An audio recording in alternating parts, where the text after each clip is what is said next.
That is James Mennie. He is over at the Montreal Gazette. And Jim, I'd like to just throw in this music here. Here we go. Yes, that's the theme from the Gong Show. Remember the Gong Show? That was a great TV show.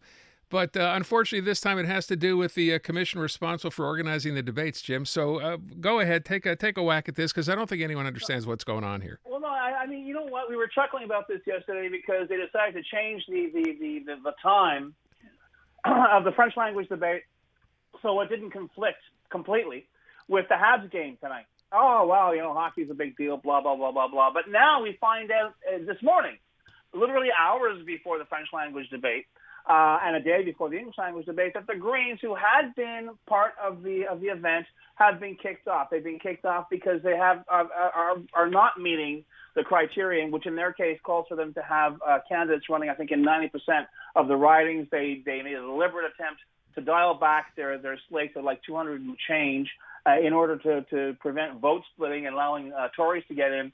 Whatever the case may be, I don't care. It's a gong show. We've had televised debates in this country since 1968.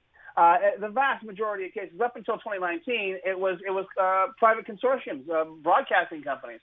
Now, in 2019, they have the idea, let's let the government create an independent agency to take this over. And like everything else, I hate to say it, but like everything else the Trudeau government has touched, it just turns into a real train wreck.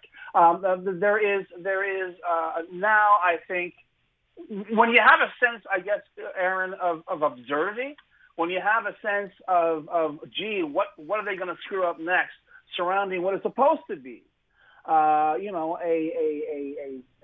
template of political positions for the people who want to be running this country for the next 4 years, I think you're in serious problems.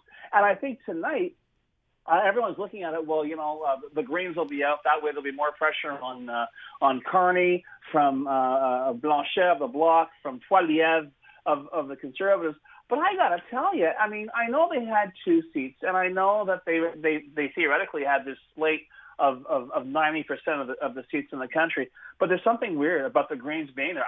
And the other thing, on top of everything else, the final candidates list pointing out very clearly that they were not going to meet this necessary criterion to be in the debate was made public a week ago, and they decide only this morning to boot them out of the event. As I say, a gong show, it's amateur hour, and I think that maybe of all the things the next government's going to have to think about, maybe rethinking the very existence of this agency would be a good place to start. Yeah, as you said, and I'm sure a lot of people, when you said, so we thought the government running this would be a good idea, or a board set up, and people say, once you let the government run anything, this is the kind of thing you can expect to happen. So maybe it is time for this to change. I would ask, and I asked our listeners, and I'll come back to this when we get done here, Jim, but this idea, from what you hear, people you talk to, are people interested? Enough people going to watch this one tonight, do you think? I don't think so. Honestly, I don't. I mean, I'd love to say, Aaron, democracy is at stake, and this is the only chance Canadians will have. No. Canadians will have plenty of chances to hear everything the candidates have to say over the course of this campaign. And it's up to them if they want to listen or not. They are inundated with this stuff 24/7 online. And I'm very sorry. If you have zero presence on the grid, well, perhaps that says more about you than our political system. But the fact of the matter is, you don't need, if you are looking for some insight into the points of view of our party leaders in any of these debates, you've come to the wrong shop. As I said yesterday, these things are as spontaneous as open heart surgery. Yes, there are gotcha minutes. Yes, there are ambush situations. But in the end, they are not the stuff that electoral victories are made from. In fact, I've said, and I'll repeat that as far as I'm concerned, the political weight of leaders' debates, televised leaders' debates, are created. Some mythology that's been created by newsrooms and by news corporations who wanted to draw an audience saying, you really want to know what's going on, you got to watch this debate. I would respectfully say no. By all means, pay attention to the debates. But please, don't try and tell me that this is the only chance Canadians will have to find out where the parties stand on the major issues. It's complete nonsense. And plus, it's being crammed in. It's so, like I said yesterday, it's so important that they had to move it up so it didn't interfere with a hockey game. Give me a break. So, in the end, I think, and I have enough confidence, maybe I'm being naive, I have enough confidence in Canadians and Quebecers who are Canadians that they are going to do, their own research, as they say, that they have already made up their own minds. And worse comes to worse, I think the vast majority, as they always have, and I'm sure since they have since 1968, Aaron, they'll wait for the next day, get the best clips, and make up if they make up their minds, they'll use that as their basis. They're not going to watch the debate. All right, so then let me ask you, if I stay with that, the idea of who takes a shot at who tonight. We obviously know that Carney is the front runner, so it makes sense that everyone would try to take a shot at him. Do you think tonight does this pose enough of an opportunity for someone like a Pierre Poilievre to really go after Mark Carney, or do you save that for the English debate? He's got no choice. Well, English debate, I said yesterday, for the French debate for Poilievre, the numbers are so bad in Quebec for Poilievre. I'm not. He could try. I'm not sure it's going to change the situation.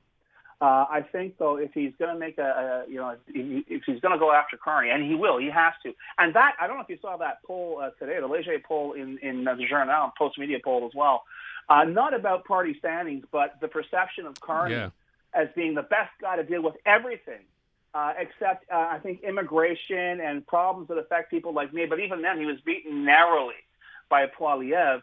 Both he and tonight as well, Blanchette has got a load for bear when it comes to Carney, because Carney could very well wipe his party off the map on April 28th.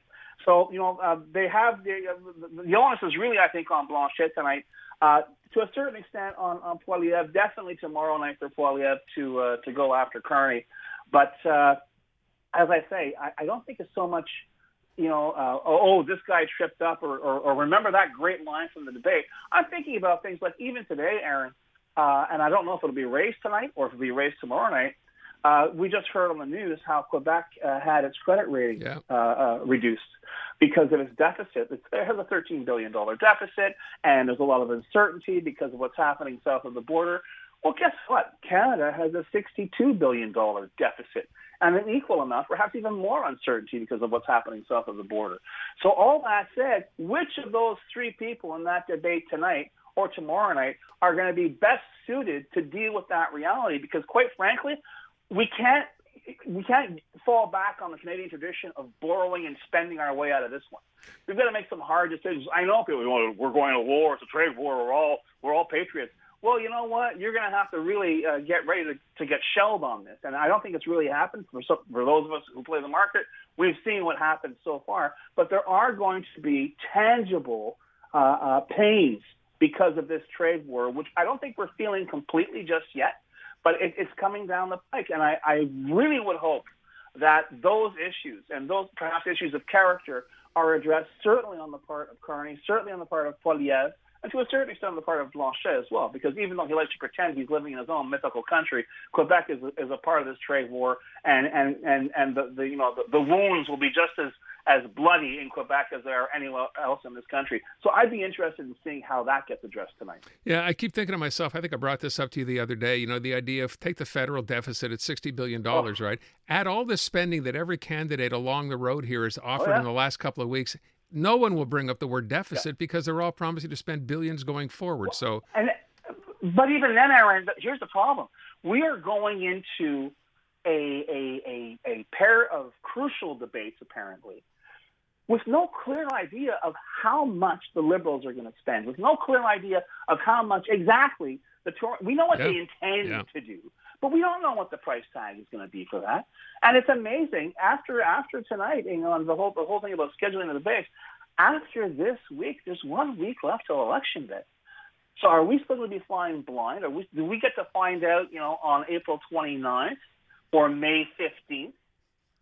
What the actual state of the government's books are going to be, because that in and of itself is pretty scary. I have enough uncertainty every day with the Mango Mussolini south of the border. I don't need this brought back home in Ottawa, finding out, oh, by the way, we're either going to have to cut X, Y, and Z, or guess what, your taxes are going up. But I'd like to have an indication of that perhaps before I cast my ballot. Yeah, I don't think they don't want anybody to know what that's going to be, because the numbers must be huge. Did you just call him the Mango Mussolini? Yes, sir. That's excellent. I'd like to take credit for that. That's good. It's been kicking around for a while. That's really good. By the way, I guess one thing that's not going to be brought up, maybe at least tomorrow, the latest with the Brookfield asset situation? Yeah. where you had conservatives apparently now, including Melissa Lantsman, including Pierre Poilievre, all invested in these companies? Yeah. It's kind of embarrassing. A little bit of pie in the face, isn't it? Well, listen, I got to tell you, remember when this first came up, I said, full disclosure, I'm a shareholder. Guess what? A lot of my colleagues, and I say this with the greatest love and respect, okay? Most journalists got into journalism because they're lousy at math and they're worse at money.